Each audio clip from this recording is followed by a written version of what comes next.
Have you ever wondered how Cincinnati neighborhoods got their unique charm and why some home styles are more prevalent in certain neighborhoods than others? We are about to take you on a historic tour of Cincinnati's architectural home styles and uncover the trends that influence them. Watch to the end to find out which style might be your favorite and why it's more significant than you think.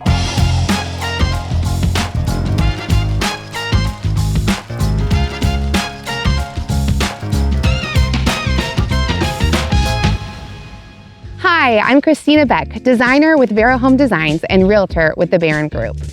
I was on the phone the other day with a couple considering a move to Cincinnati, and they were talking about their preferred home styles as they were planning their trips to come visit. And as we were discussing where they might find a Queen Anne versus a mid-century modern, the seemingly simple question of where all of those might be turned into a long explanation about Cincinnati home styles and how they developed as the city grew.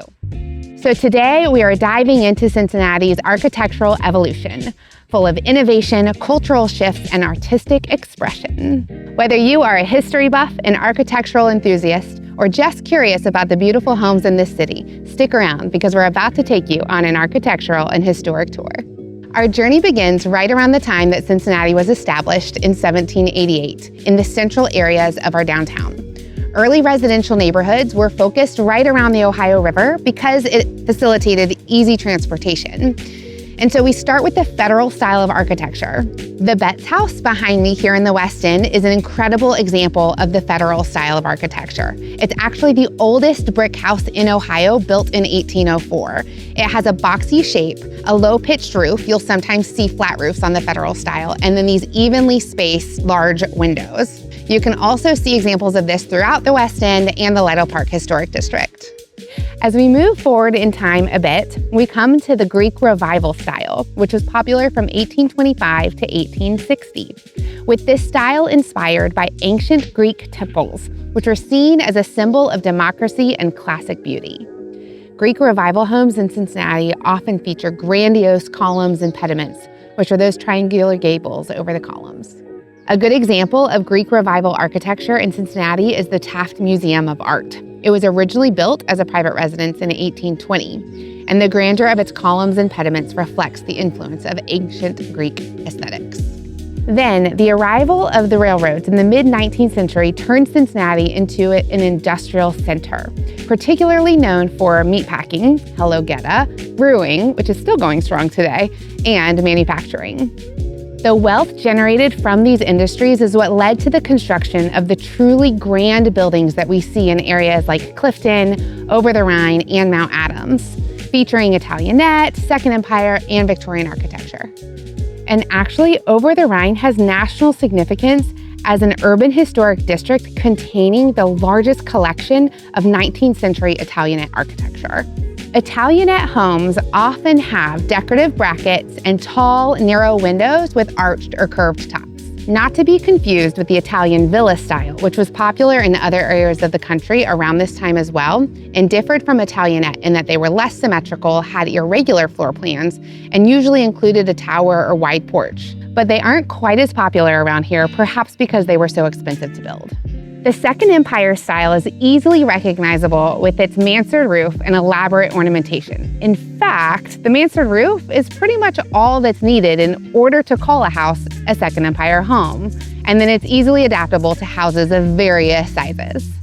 I think it's important to note here that when you hear people referring to a Victorian home, they are talking about homes that are built during the reign of Queen Victoria of England.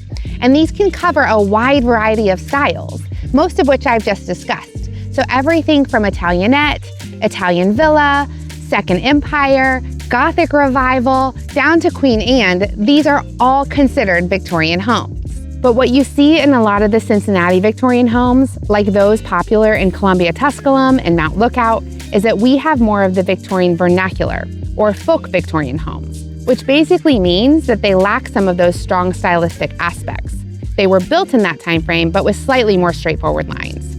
They still often show off beautiful spindle work on porches and cornice-like brackets. In a recent design consultation for one of these beautiful folk Victorian homes in Cincinnati, we spent the majority of the time talking about how to highlight the uniqueness of these decorative details because you just don't see them built like that anymore.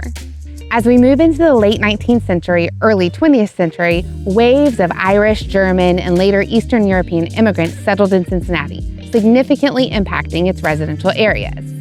Over-the-Rhine, for example, became predominantly German, influencing the area's architecture with features like beer gardens and tenement buildings. The city's rich ethnic diversity is reflected in the variety of churches, social halls, and other community structures built during this time. We've obviously spent a decent amount of time discussing the development of early Cincinnati from downtown to those first few residential areas. What do you think was the impetus to expanding further out? Welcome the streetcar. In 1889, with over 222 miles of streetcar track across Cincinnati and northern Kentucky as it grew, the streetcar, and later the automobile, allowed people to live further out from their workplaces. With transportation more easily accessible, we saw quite a bit of growth in those first real ring of neighborhoods outside of downtown. From Columbia Tusculum to Hyde Park, Walnut Hills, Avondale, Norwood, and Northside, there is a mix of popular architectural styles in these areas in this time period. One of these is the Queen Anne. Queen Anne's are another of those Victorian styles, and they're often colorful and whimsical, with features designed to catch the eye, such as asymmetrical facades, steeply pitched roofs with multiple gables, turrets, or towers, and decorative woodwork, including spindles and brackets. Another home style we see just a few of in these areas is the Chateau. Massive 2.5-story houses, usually with steeply pitched slate roofs and smooth stone walls that have turrets and towers and balconies, and were exclusively for the elite who wanted grand, showy houses. These were not widely adapted for the middle class of the time who preferred the popular Queen Anne.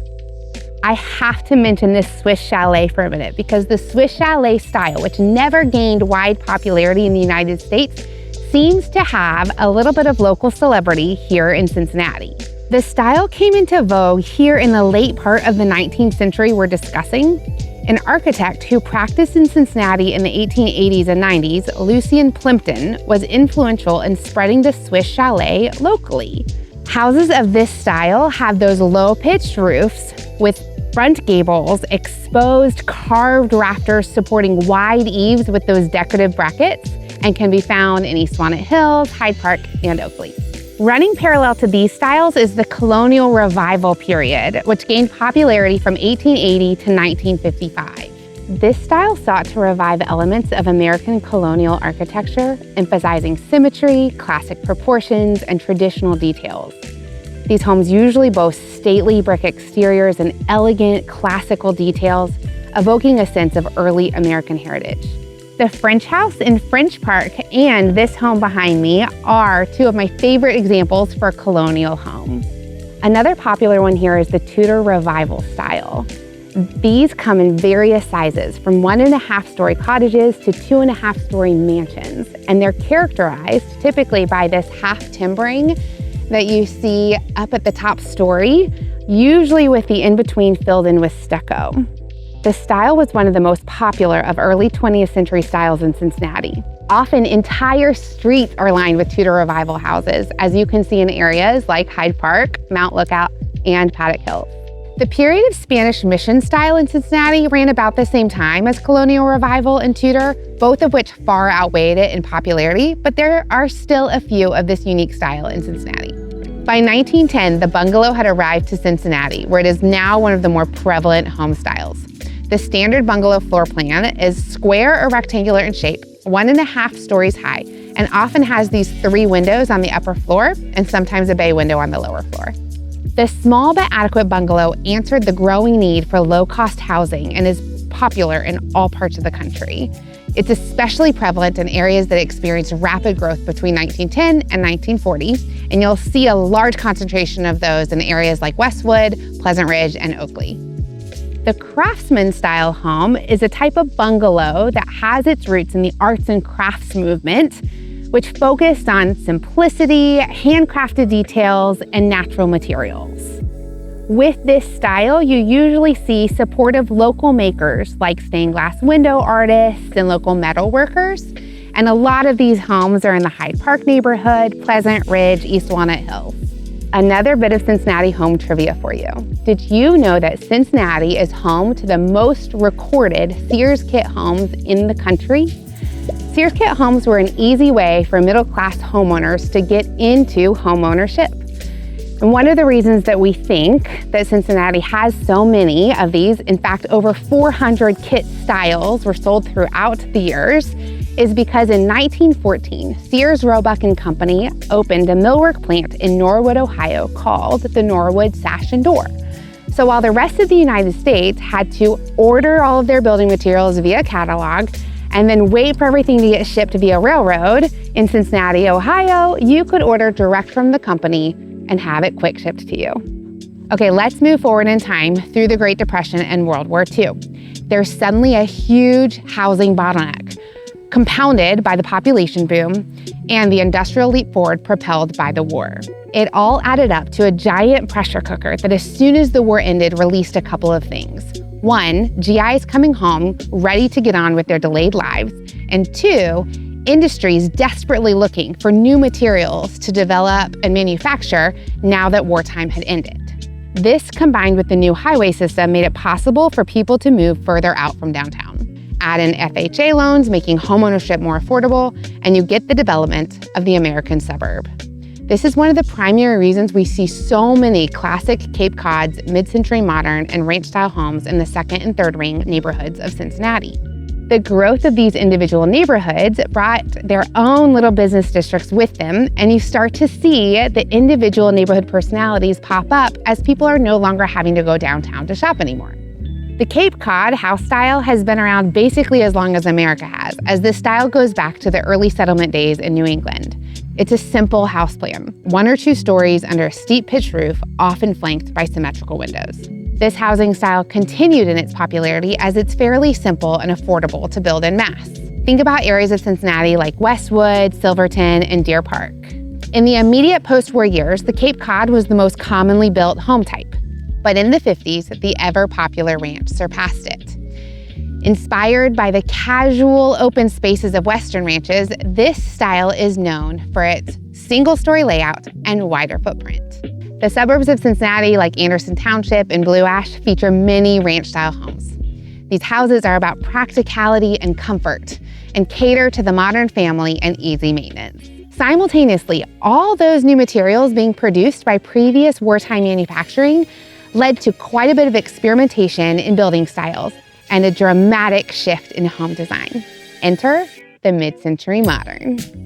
Famous Cincinnati architect Jim Alexander designed over 100 modern homes, especially on wooded lots in Wyoming, and was instrumental in the development of Congress Run. Other mid-century moderns in Cincinnati can be found in Amberley, Finneytown, and intermittently throughout other further out neighborhoods. Then, beginning in the 80s, the Neo-Eclectic style became the standard.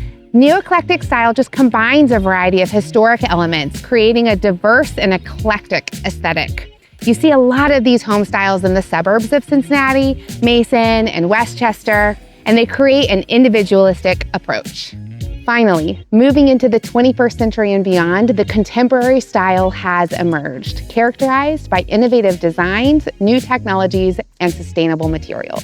Asymmetrical shapes, large windows, and use of modern and eco-friendly design elements can be seen in tear-down new builds and major renovations across Mount Adams, Indian Hill, and throughout Cincinnati.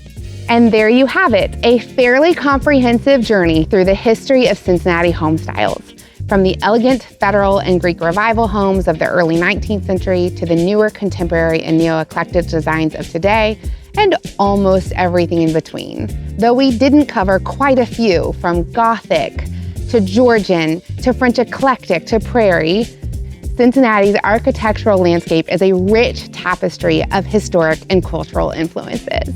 And we hoped to give you a peek of just a little bit of that today. If you enjoyed this video, then hit like and subscribe for more fascinating design and real estate information. And then drop a comment about what you would like to see in the future YouTube videos from us. And if we can help you with any real estate needs in Cincinnati, Northern Kentucky, or the Dayton areas, definitely reach out to us. Thanks again for watching.